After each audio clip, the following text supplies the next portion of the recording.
에레미야가 오늘도 이스라엘 백성들 향하여서 주의 복음을 전하였고, 그 복음의 내용들이 하나님의 대언의 말씀들이 또한 그들이 기뻐할 수 있는, 또 받아들이고 수용할 만한 그런 어떤 내용들이 아니었습니다.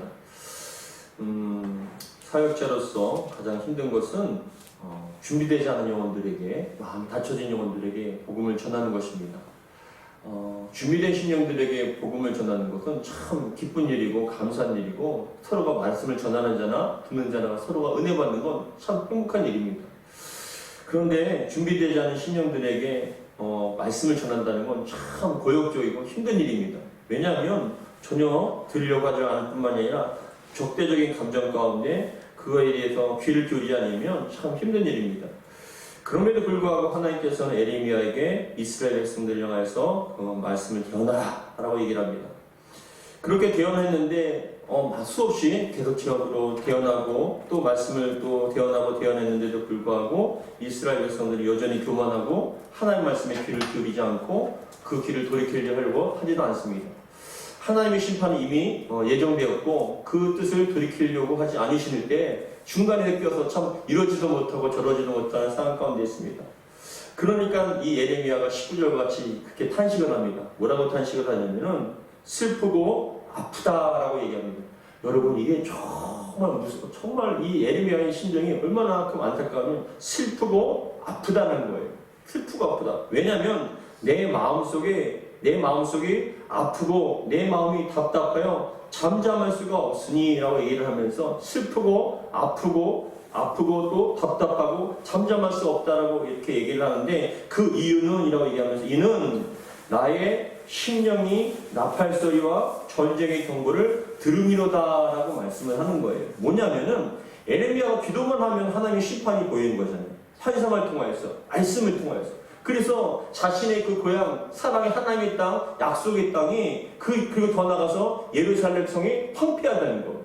적군들에 의해서 완전히 무너지고, 그리고 그 적군들의 깃발이 꽂혀져 있는 황량한 그 예루살렘, 하나님의 영광이 있고 하나님의 정말 찬란한 그 예루살렘이 무너지고 백성들이 끌려가고 죽임을 당하는 그 모습을 보니까 너무나 답답한 거예요. 슬픈 겁니다. 그래서 뭐라고 얘기하냐면 이는 나의 심령이 나팔소리와 전쟁의 경보를 들음이로다라고 얘기를 합니다. 얼마만큼 안타깝습니까? 그런 다음에 20절에 또 뭐라고 고백을 하냐면, 우리 20절 같이 한번 읽어보겠습니다. 시작. 패망이 연속하여 온 땅이 탈취를 당하니 나의 장막과 휘장은 갑자기 파멸되도다 라고 말씀을 하는데, 이건 그겁니다. 한 번으로 끝나는 것이 아니라 계속적으로 연속이 이어진다는 것이죠. 한 번 그냥 호되게 당하는 것이 아니라 이 나라가 계속적으로 패망한 길로 계속적으로 갈고 어려움에 끊임없이 당하는 그 모습 가운데 패망이 연속하여 온 땅이 뭐냐면 탈취를 당하고 이 나라의 장막과 시장이 갑자기 파멸되었도다라고 그렇게 얘기를 하고 있습니다. 그래서 21절에 보면은 뭐라고 얘기하냐면은 내가 저 깃발을 보며 나팔 소리를 듣기를 어느 때까지 할 거라고 자신의 답답한 심정과 슬픈 심정을 고백을 하는 것입니다. 저는 이 말씀들을 통해 본문을 통하여서 오늘 첫 번째 함께 나누고 싶은 말씀이 겁니다. 여러분, 버려야 할 것이 있으면 미리 버려야 된다는 거예요. 버려야 할 것이 있으면 미리 버려야 합니다. 왜 이런 고통을 당합니까? 버리지 못했기 때문에 그래요. 그것만 포기하면 우리가 그것을 반복하지 않고 그런 일을 당하지 않음에도 불구하고 하나님께서는 우리에게 창세기부터 요한계시록까지 왜 하나님께서 심판하시고 하나님께서 싫어하시는 것이 무엇이며 그것을 버리고 회개하며 돌아왔을 때 하나님께서 어떻게 한다는 걸 다 보여주셨잖아요.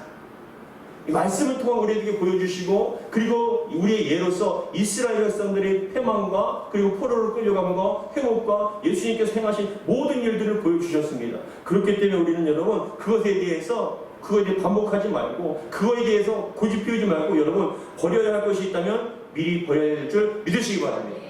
그렇기 때문에 여러분 버리는 게 우리에게 유익입니다. 우리가 가만히 생각해보면 여러분, 우리에게 유익되지 못한 것들을 아직도 버리지 못한 것이 혹시 무엇이 있을까요?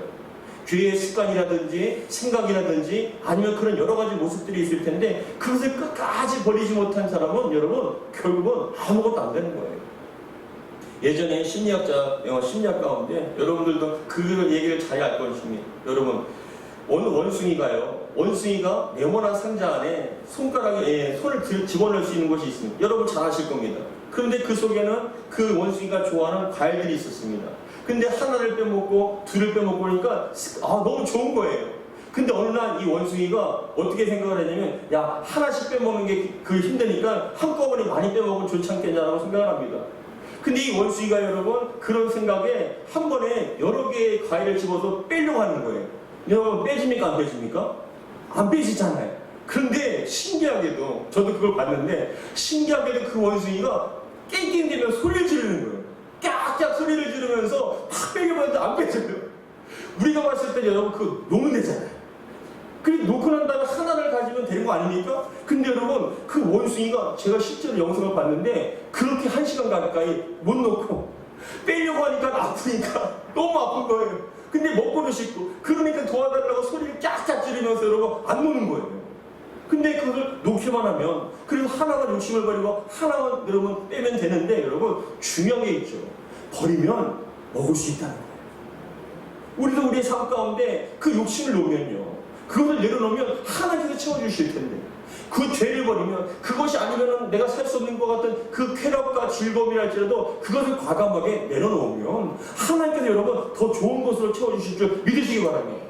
그렇기 때문에 우리는 여러분 이 말씀들을 통하여서 슬프고 아프다, 내 마음속에 아프고 내 마음이 답답하고 잠잠할 수 없다. 왜냐하면 나의 심령이 나팔소리와 전쟁의 경보를 들으니 끊임없이 그런 자신의 고향과 삶이 전쟁터가 되어버린 거잖아요. 하나님의 심판과 분노를 통하여서. 근데 하나님께서 계속적으로 말씀하시기 봅니다. 죄를 버리라, 우상을 버리고 나에게 돌아오라. 그 말씀을 하는데 이스라엘 백성들이 죄를 놓지를 못하는 거예요. 여러분 그것을 놓으면 반드시 하나님께서 책임져 주시고 더 좋은 것으로 채워주실 줄 믿으시기 바랍니다. 죄에 대한 마음과 욕심을 내려놓으시기를 주의 이름으로 축복합니다. 그런 다음에 여러분 22절에 뭐라고 얘기하냐면은, 21절에 내가 저 깃발을 보며 나팔 소리를 듣기를 어느 때까지 할고, 듣는 것이 너무나 고역인데, 근데 22절에 뭐라고 얘기하냐면, 우리 같이 한번 읽어보겠습니다. 22절 시작. 내 백성은 나를 알지 못하는 어리석은 자여, 지각이 없는 미련한 자식이라. 악을 행하기에는 지각이 있으나 선을 행하기에는 무지한도다. 여러분 내 백성은 뭐라며? 나를 알지 못하는 어리석은 자예요. 나를 알지 못하는 어리석은 자라고 얘기하면서 지각이 없는 미련한 자식이다. 생각이 없는 그런 자식과 같아. 자식이긴 자식인데 미련한 자식, 생각이 없는 것 같지. 근데 그 자식이 어떤 자식이냐면 여러분, 악을 행하기에는 지각이 있습니다. 잠버리는 많이 쓰고 악을 깨는 데는 빠릅니다. 그런데 여러분 뭐라고요? 선을 행하게 하는 무지하다. 그러니까 그 모습을 보니까 자기 딴에는 꾀를 갖다가 깨면서 악을 갖다가 범하는데 하나님께서 모르는 것처럼요. 마치 여러분 우리가 잘 아는 것처럼 꿩이 사냥터에 보면은, 사냥꾼한테 쫓기다 보면 여러분 꿩이 어떻게 하는지 아시죠? 꿩이 여러분 그냥 머리맡에다가 자기가 땅에다 박는 거예요. 근데 자기가 안 보이니까 사냥꾼도 안 보이는 것처럼. 근데 저도 그걸 실제로 봤어요. 꿩을 갖다 삼촌에 따라서 딱 쫓아갔는데 여러분 공기총을 가는데 꿩이 실제로 도망가는 대로 총을 쏘는 거예요. 근데 이 꿩이 너무나 무서우니까 어떻게 하는 줄 아세요? 날아가면 괜찮은데 머리를 박고 숨어있는 거예요. 머리를 박고 있어요. 너무 어이가 없어서 저는 그게 거짓말인 줄 알았거든요. 근데 실제로 꿩이 자기 머리를 땅에다 박고 안 보이도록 감싸는 거예요. 여러분 자기만 안 보이면 여러분 안 보입니까? 다 보이잖아요. 우리 하나님 여러분 다 보고 계시니 믿으시기 바랍니다. 우리가 여러분 아무리 포장을 한다 할지라도 겉과 속이 다른다는 거 알고 있고, 우리 마음속에 어떠한 죄와 마음을 품고 있는 것, 사람들은 속인다 할지라도 하나님 못 속인다는 걸 여러분 아시기 바랍니다. 그렇기 때문에 우리는 참 중요한 게 그겁니다. 몸으로 겪기 전에 깨달아 알아야 합니다. 알면 여러분 희망이 있는 줄 믿으시기 바랍니다.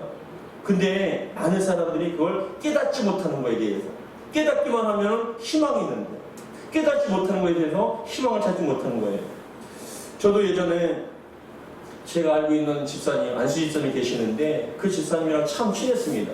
근데 그 집사님이랑 얘기를 하는데 그 집사님이요, 안수 집사님이셨는데 새벽 기도에 차량 운행도 하시고 그리고 남성교회를 통해서 항상 앞장서시며 모든 행사와 모든 일들에 앞장서서 열심히 하시는 분이에요. 새벽 기도 때도 기도도 많이 하시고 차량 운행하시고 예배도 안 빠지십니다. 참 대단하신 분이세요. 근데 그분과 얘기를 하다 보니까 저랑 친하기 때문에 얘기를 하다 보니까 그분이 이상하게 하는 일마다 안 되는 거예요. 하는 일마다 안 돼요. 근데 그분이 하소연하시기를 목사님 왜 저는 이렇게 안 될까요? 이렇게 열심히 하나님께 기도하고 열심히 봉사하고 열심히 하는데 왜 안 될까요? 근데 저도 정말 왜 안 되는지 너무 궁금한 거예요. 그렇게 열심히 기도하고 교회에 충성하고 봉사하는데 근데 그 집사님께서 교제를 나누다 보니까 제가 원인을 파악하게 됐어요. 무엇이냐면 그겁니다. 그 집사님이 누구보다 열심히 기도하시고 열심히 봉사하시고 새벽 기도 안 빠지시고 하는데 근데 그 집사님은요 사업의 체질이 아니에요. 직장 다니는 체질인데 자꾸만 귀가 얇아서 사람들이 얘기를 듣고 자꾸만 이 사업이 좋습니다. 목사님 해야 될까요 말아야 될까요? 저한테 그러세요. 근데 가만히 들어보면 안 될 일이에요. 분명히 그 사람들은 그 집사님을 이용해 먹는 거거든요. 근데 여러분 그걸 갖다 아니라는 거예요. 그래서 제가 말씀을 드리긴 집사님 그건 아닌 것 같아요. 그분이 분명히 제가 그분을 자세히 모르지만 집사님 얘기를 듣다 보니까 그건 안 되는 것이고 그분이 분명히 그 집사님을 이용해 먹는 것 같습니다. 그러니까 하지 마세요라고 얘기했거든요. 근데 그분이요 아니에요 목사님. 그분이 그 사람 얼마나 착한 사람이면 제가 사업을 하는데 다 대준다고 얘기한 거예요. 근데 여러분 하지 말라고 저는 간곡하게 부탁을 했는데 하셨습니다. 근데 얼마 지나지 않아서 얼굴에서 시커매져 갖고 오신 거예요. 안 됐다고. 해주기로 했는데 안 됐다고. 그게 오히려 자기가 돈을 투자했는데 너무나 힘들게 됐다고. 그러게 보세요 집사님 그거 하지 말라고 그랬잖아요. 목사님 말씀을 들을걸요. 제가 괜히 그냥 섣불리 판단했네요. 그러시는 거예요. 근데 여러분 얼마 지나지 않아서 또 저한테 새로운 사업의 구상이 왔다고 또 저한테 얘기를 하시는 거예요. 이번에는 어떤 사업입니까? 근데 또 얘기를 하다 보니까 그게 또 불법적인 거예요. 안 되는 거예요. 제가 그래서 그거는 집사님 그거 아무래도 제가 봤을 때 그거 불법적인 것 같고 안 되는 것 같은데 좀 더 기도해보죠. 기도하고 난 다음에 그걸 갖다 지금 안 될 것 같은데 근데 저한테 그러시는 거예요. 아니 왜 목사님은 안 된다고만 하세요? 그거에 대해서 분명히 될 것 같은데 그래도 저 기도하겠습니다라고 기도했어요. 근데 여러분 또 그것을 갖다가 버려버리신 거예요. 근데 또 안 됐어요. 그렇게 하다 보니까 제가 사역을 그 교회에서 한 2년 조금 넘게 했는데 자꾸만 그렇게 1년에 몇 번이고 자꾸 하다 보니까 집안이 완전히 기울어져 버렸어요. 근데 그 교회에서 떠난 지 10여 년이 지났는데 아직도 연락이 오는데 아직도 새로운 사업을 한다고 목사님 기도해 주세요. 아직도 그러고 계셔요. 여러분 깨달아야 되는 거예요. 깨달으면요 분별이 되면요 여러분 그것에 대해서 이걸 해야 되나 말아야 되나 분별이 되면요 여러분 가지 않잖아요. 근데 여러분 참 희망이 있는 게 깨달으면 안 가잖아요. 그래서 여러분 항상 기도하시기 바랍니다. 깨닫는 것이 은혜인 줄 믿습니다. 몸으로 겪기 전에 먼저 깨달으면 그 길을 피하는 것이죠. 우리도 여러분 꼭 몸으로 치료만 되는 거 아니지 않습니까? 말씀 속에 다 나와 있잖아요. 성경에는요 지혜가 있습니다. 세상이 줄 수 없는 지혜가 있고 은혜가 있고 능력이 있고 영적 분별력이 있습니다. 여러분들이 이 말씀을 통하여서 영적 분별력을 잡고 더 나아가서 성령께서 깨달음을 통하여서 여러분 미연에 방지하시기를 주 이름으로 축복합니다. 근데 이스라엘 백성들은 깨닫지 못했던 거예요. 미련한 자식과 같이. 그리고 여러분 잘못된 길로 가서 자기가 당했음에도 불구하고 또 뭐라고 얘기하냐면 저한테도 그분은 아직까지도 저한테 얘기하시기를 목사님 욥의 고난은 욥의 이 연단은 언제까지 있을까? 욥의 고난은 언제까지 있을까요? 아니요. 잘못 선택해서 당한 일인데 왜 그게 욥의 고난입니까? 깨닫기만 하면 안 된다는 걸 알고 그것을 피하면 여러분 안 당할 일도 그거 당하면서 아직도 깨닫지 못하고 자신은 욥의 고난과 같이 아직도 당하고 있다라고 그렇게 생각을 하시는 거예요. 여러분 깨달으면 안 가는 것이고 깨달으면 돌이키는 것이죠. 그랬을 때 희망이 있다는 것이에요. 육신적으로 뿐만 아니라 영적으로도 우리의 삶 가운데 깨닫는 은혜가 있기를 주 여러분을 축복합니다. 근데 어느 집사님은 제가 그분도 안수 집사님이신데 저랑 참 그분도 친하신데 그분은 참 깨달음의 은혜가 있어요. 깨달음의 은혜가 있어요. 목사님 저는요 참 깨닫는 은혜가 있어요. 어떤 은혜가 있습니까? 그러니까는 자기가 잘못된 길로 가고 하나님 보시기에 잘못되면요 위기의식이 느껴진다는 거예요. 위기의식이 느껴지는데 결정적으로 어떤 일이 생기냐면은 하나님께 기뻐하지 않으면 항상 자녀를 치신대요. 자녀가 어떤 육신적으로 아프거나 문제가 생기거나 하면은 참 신기하죠? 그 사건을 통해서 정신이 번뜩 난다는 거예요. 아, 내가 이렇게 가면 큰일 나겠구나. 안 되겠구나. 하나님께서 내가 돌이킬 수 없는 그 길을 가면은 큰일 나겠구나. 죽겠구나. 걸 깨닫는다는 거예요. 깨달으니까 여러분, 그 길에서 돌이킨다는 겁니다.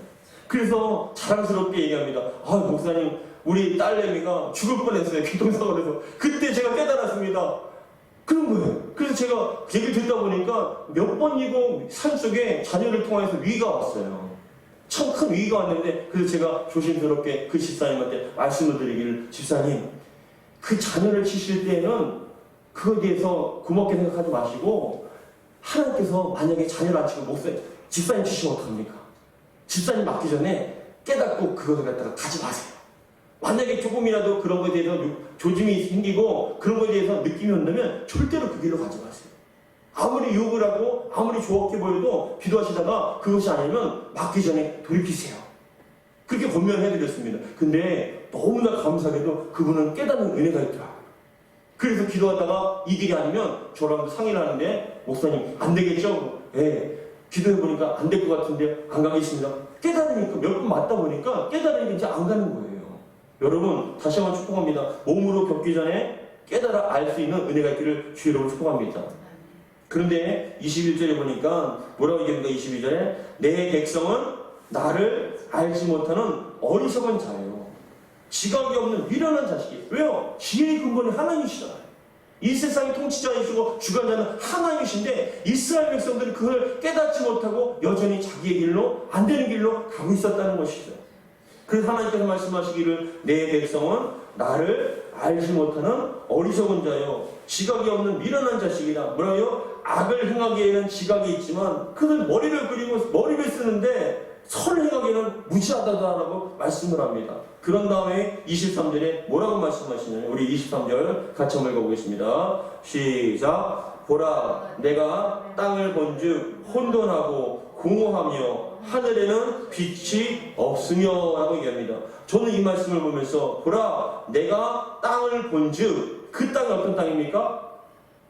지금 전쟁이 일어나고 있는 땅, 깃발과 나팔이 전쟁의 소리가 막 나는 그 땅, 그리고 뭐라고요? 황폐한 땅, 하나님 안 계시는 땅이에요.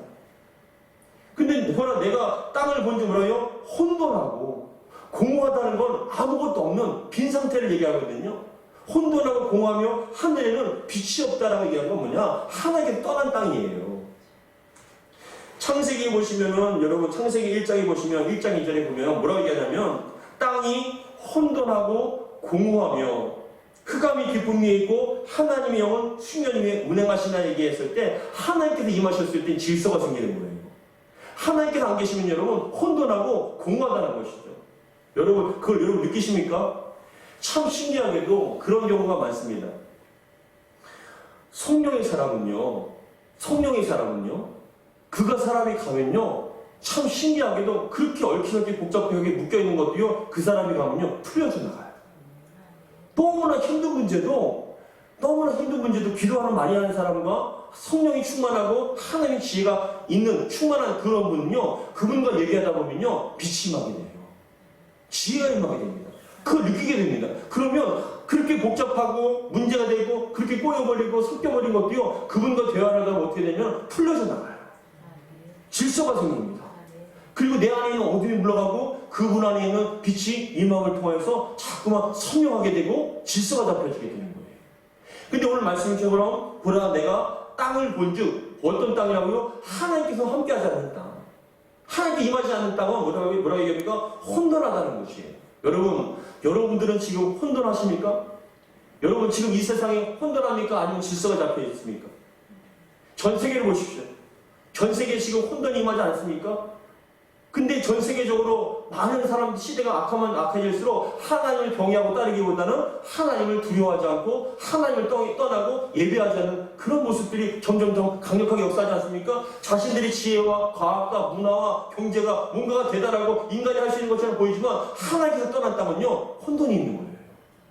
그렇기 때문에 그 나라와 교회와 가정과 우리의 신령 가운데서도 성령께서 임하시고 하나님께서 통치하실 때 우리의 혼돈은 명확해지는 거예요. 질서가 잡힙니다. 여러분 기도하시기 바랍니다.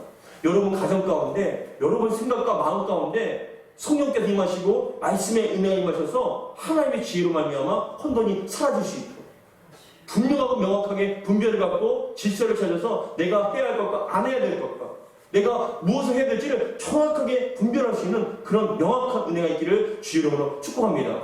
어떤 사람에게요? 성령이 충만한 사람이에요. 하나님께서 다스리시는 그 사람에게는요, 혼돈이 아니라 질서가 있어요. 어떤 분도 얘기를 하면요, 도대체 저분이 무슨 얘기를 하는지 헷갈려요. 그래서 제가 그것을 멈추고 기도하면서 하다 보면요, 자꾸 얘기를 하다 보면 그렇게 얽혀있고 설켜있던 얘기가 나중에는 명확하게, 아, 그러면 하나님께서 이걸 하기를 원하시네요? 그럼 이걸 해야겠네라고 그렇게 사람이 명확해지는 거예요. 그런 다음에 또 뭘 얘기합니까? 하나님께서 안 계신 것은요, 공허합니다. 저도 사실은 지난주에 그 구정 때 새벽 기도를 빠졌죠. 예, 구정 때 어디 원래 가야 되기 때문에 새벽 기도를 그날 빠지고 원래 토요일은 안 하는 날이기 때문에 이틀 연속 빠지게 되었습니다. 그러고 난 다음에 또 물론 오늘 새벽 예배 계속 드리고 다 드렸지만은 근데 어느 순간부터가 자꾸만 뭐가 톱니바퀴처럼 탁탁탁 맞아 떨어져야 되는데 뭐가 자꾸 톱니가 빠진 것처럼 자꾸 삐그덕거립니다. 그럼 뭔가 삐그덕거릴 뿐만이 아니라 어떻게 되냐면은 자꾸 기도를 하는데도 뭔가가 좀 혼란하고 자꾸만 더 나가서 공허한 거 있잖아요. 이상하게 마음이 공허해요. 육신적으로는 쉬고 있는데 이해가 되십니까? 육신적으로는 쉬고 있는데 새벽 기도를 안 하니까는 육신적으로 쉬고 있는데 그래서 금요일날 그날 지난주에 금요일날 새벽에도 예배를 안 드렸고 금요 예배도 빠졌지 않습니까? 그런데 그 하루 쉬었다고 그 한 번 빠졌다고 자꾸 이상하게 마음이 육신적으로는 편한 것 같은데 잠을 자고 뭔가 좀 그게 회복이 되는 줄 알았는데 아니더라는 거예요. 먹긴 먹고 뭔가 보길 보는데 공허해요. 마음이. 그러니까 왜 그럴까? 근데 공허하면요 어떤 현상이 나타나냐면 마음이 공허하잖아요. 성령이 충만함 받지 않고 세상의 것이 들어와 버리니까 마음이 공허합니다. 먹어도 배가 고프고 뭔가 허전합니다. 근데 공허할 뿐만 아니라 어떻게 되는지 아세요? 짜증이 나더라고요. 참 신기합니다. 말씀의 꼴을 먹고 성령의 충만함을 받으면 여러분 육신적으로 피곤해도 힘들어도 선명하고 여러분 너무나 공허함이라는 거 사라져요. 감사가 넘칩니다.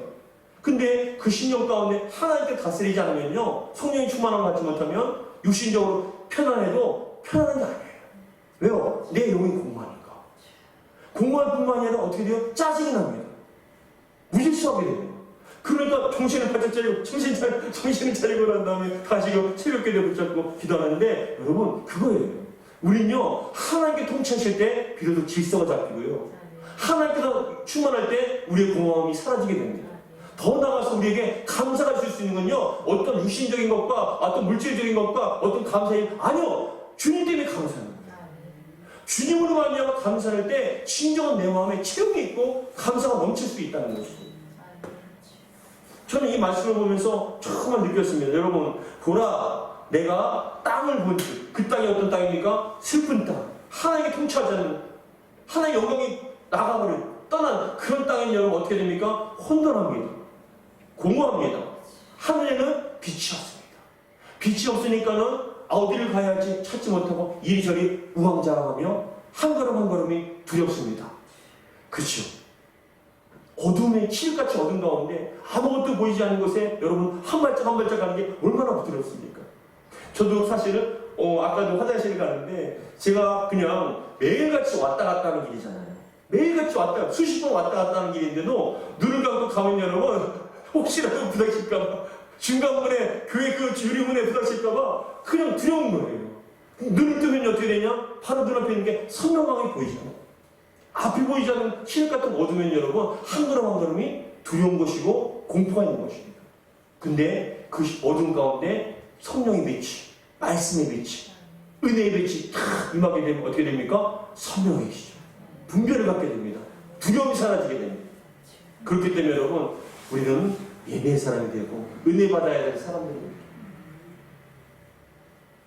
그래서 24절에 같이 한번 읽어보겠습니다. 23절과 24절 같이 읽겠습니다. 시작. 보라, 내가 땅을 본즉 혼돈하고 공허하며 땅에는 빛이 없으며 내가 산들을 본즉 다 진동하며 작은 산들도 요동한다.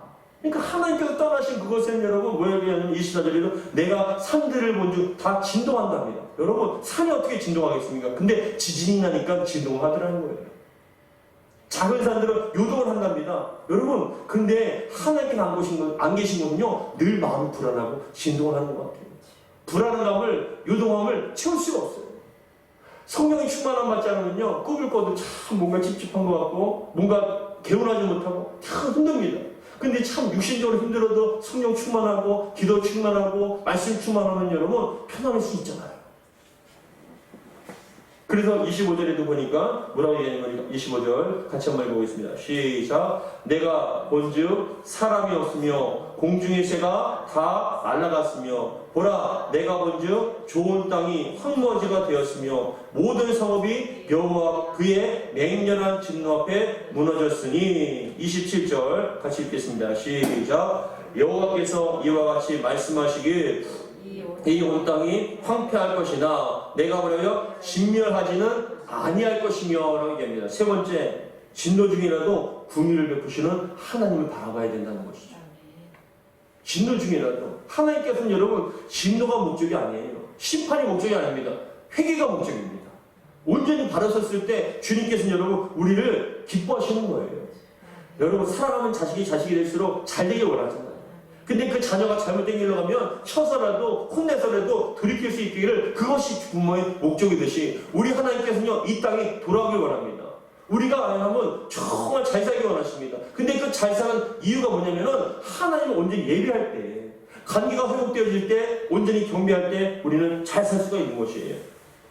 그래서 여러분 27절에도 여호와께서 이와 같이 말씀하시길 이 온 땅이 황폐할 것이나 뭐라요? 내가 진멸하지는 아니할 것이다. 완전히 다 멸하지는 아니할 것이다. 라고 말씀하시면서 28절 같이 읽겠습니다. 시작. 이로 말미암아 땅이 슬퍼할 것이며 위의 하늘이 어두울 것이라. 내가 이미 말하였으며 작정하였고 후회하지 아니하였은즉 또한 거기서 돌이키지 아니하리라 하셨음이로다. 하나님께서는 심판을 돌이키지 않는다고 말씀하셨습니다.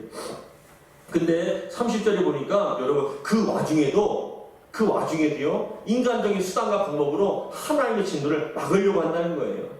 우리 30절 같이 읽겠습니다. 시작. 멸망을 당한 자여 내가 어떻게 하려느냐. 내가 붉은 옷을 입고 금장식으로 단장하고 눈을 그려 꾸밀지라도 내가 화장한 것이 헛된 일이라. 연인들이 너를 멸시하여 내 생명을 찾느니라. 이겁니다. 내가 치장하고 잘 보려고 눈에 그림을 눈썹을 그리고 아무리 한다 할지라도 여러분 그 진노를 막을 수 없다는 거예요. 인간적인 수단과 방법으로 아무리 노력하려고 하고 방법을 갖다 찾는다 할지라도 여러분 그것은 절대로 하나님의 진노를 막을 수가 없어요. 유일한 길은 회개의 길밖에 없다는 것이죠. 인간적인 수단과 방법 여러분 그렇지 않습니까? 여러분 그렇잖아요? 어제도 그 얘기를 하더라고요. 어떤 누가 얘기를 하는데 그 얘기를 하더라고요. 될 일은 된다. 일어날 일은 일어난다. 근데 중요한 건 그거 같아요. 그런 일어날 일을 갖다 인간적인 수단과 방법으로 아무리 막으려고 한다 할지라도 안 되는 거예요. 일어날 수밖에 없어요. 하나님의 진노를 막을 수가 없어요. 근데 사람들은 내가 수단과 방법으로 내가 머리를 쓰면 아니요. 그보다 더 무서운 일이 생길 수 있어요. 그렇기 때문에 우리는 인간적인 수단과 방법보다는 하나님 앞에 무릎을 꿇고 회개하며 하나님 앞에 기다리고 나아가는 것이 훨씬적으로 그 지혜로운 일이라는 것입니다. 그래서 31절 마지막으로 같이 읽겠습니다. 시작. 내가 소리를 들은즉 여인이 해산하는 소리 같고 초산하는 자의 고통하는 소리 같으니 이는 시온의 딸의 소리라. 그가 헐떡이며 그의 손을 펴고 이르기를 내가 화가 있을보다 죽은 자로 말미암아 나의 심령이 피곤하도다 하는도다. 아멘. 참 피곤하고 힘들고 어렵습니다. 하나님이 떠난 땅과 하나님이 떠난 가정, 하나님께서 떠나신 그 가정과 심령과 삶은요 공허할 수밖에 없고 혼란할 수밖에 없고 빛이 없을 수밖에 없고 두려울 수밖에 없습니다. 그러나 그 속에서도 하나님께서는 다 진멸하지 아니하시고 그릇을 남겨두시는 것처럼 우리 하나님께서 우리가 진멸이 목적이 아니라 우리가 회개하고 돌이키는 게 목적이니 여러분 다시 한번 이 밤에도 정말 주여 주님이 통치가 아니면 우리는 살 수 없습니다. 하나님께서 우리 가정을 다스려 주실 때 하나님께서 우리 마음과 삶을 다스려 주실 때 우리는 기뻐할 수 있고 감사할 수 있고 질서가 잡힙니다. 하나님을 떠나지 않게 도와주시고 아직까지도 내가 버리지 못한 죄가 있다면 그 아까 어리석은 원숭이처럼 끙끙대며 소리 지를 것이 아니라 내려놓게 하여 주시고 맞기 전에 그것을 체험하기 전에 다가오기 전에 미리 회개함을 통해서 하나님께 온전한 모습으로 세워질 수 있도록 기도하도록 판단하고 기도할 수 있는 저와 여러분들 되기를 주의 이름으로 축복합니다. 사랑하는 성도 여러분, 우리는 하나님의 자녀입니다. 하나님의 자녀이기 때문에 하나님께 우리를 책임져 주시지만 때로는 우리가 잘못했을 때는 매직을 했으라도 하나님께 돌아오라고 말씀을 하십니다. 그렇습니다. 하나님께 돌아오는 것이 하나님께 회개하며 다하는 것이 우리가 살 길임을 다시 한번 고백하며 하나님께 온전히 돌아가는 저와 여러분 되기를 주의 이름으로 축복합니다. 기도하겠습니다. 하나님 아버지 감사드립니다. 오늘도 우리에게 주신 말씀을 마음에 새기게 도와주옵소서. 참 혼란한 시대이고 어둠의 시대이며 이 세상을 바라보면 정말 빛이 없는 것처럼 정말 혼탁한 세상입니다. 내일 일도 알지 못할 뿐만이 아니라 참 어렵고 힘들고 정말 어지러운 세상입니다. 자꾸만 꼬여가고 내가 인간적인 방법으로 실타래를 풀려고 한다 할지라도 그 실타래는 더욱더 꼬여만 갑니다. 하나님 이 모든 문제를 다 내려놓고 주님 앞에 나아갑니다. 우리의 죄를 회개하게 하시고 버리게 하여 주시고 맞기 전에 먼저 깨달아 회개하며 하나님의 온전한 모습으로 살아갈 수 있도록 도와주옵소서. 아직까지도 하나님께서 진노하실 만한 것이 무엇이 있습니까? 우리 가정 가운데 버려야 할 것이 무엇이 있습니까? 회개하며 돌이켜야 할 것이 무엇이 있습니까? 다시 한번 깨닫는 은혜가 있게 도와주시고 회개하게 하여 주시고 하나님께 온전히 돌아갈 수 있는 저희가 되게 도와주옵소서. 하나님께만 희망이 있습니다. 하나님만 하실 수 있습니다. 다시 한번 우리가 그것을 깨닫고 우리의 삶을, 우리의 가정을, 우리 교회를, 나라와 민족을 우리가 하려고 하는 것이 아니라 주님께 의탁하며 주님의 손이 맡길 수 있는 저희가 될 수 있도록 도와주시옵소서. 우리 주 예수 그리스도로 기도하옵나이다. 아멘.